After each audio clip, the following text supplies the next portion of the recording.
Hello guys, nizere yuko mumeze neza, je nanje meze neza ndashima. Hama mbanje kubaramutsa cane, ntabwo twari duheruka, nahora nkunda gutanga amakupo muri groupe, nkabura akanya ko gushira kupo kuri YouTube.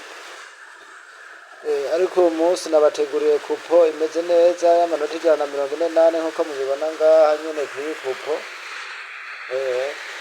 Umuntu aza gushobora gukurikirana iyi kupo gushika ku musozo wayo araza kubona kode ya Gatsevenhista na kode ya 1xbet.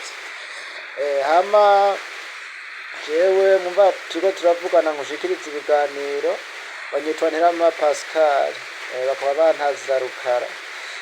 Hama ico nogusaba nuko wokora sabone kugira ngo amavideo yose nzoza ngaha azoza gushikira mu bantu ba mbere, kugira ngo uzoze ubasha kuza uraronka ikupo.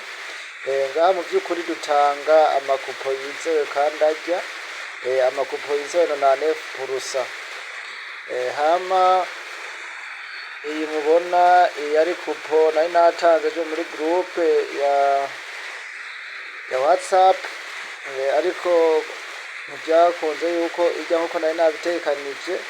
Urabona yuko baciye bamahamburusema, nshobora kurya amahera ngana uko oya. Hama izi zose murabona ni kupo nzanye ndatanga muri groupe, izi zose murabibona ese ni kupo agiye bishikanye nahatanga n'amakupo nyene y'amanota menshi. Ariko reka tuje kucatuzanye.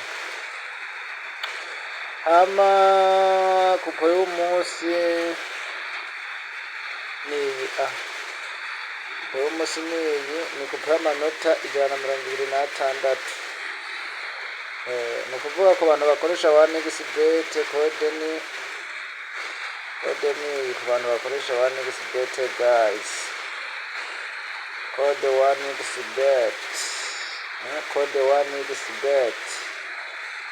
Murabibona kode 1xbet ni hano ku bantu nabo bakoresha Gatsevenhista kode ni Gatsevenhista. Bibaza yuko biboneka, niyo kode ya Gatsevenhista. Bibaza murabibona iyo kode itangira ya 1xbet, iyo nayo ikurikira ni ya Gatsevenhista. Hama ikintu no gusaba we nyamba wo bugenda ukurikirana ibiganiro byanje, ukaba wumva yuko bigenda bikuryohera, amakupo n'abantanga wo bugenda kuryohera, ico no gusaba no kutogenda udakoze sabone.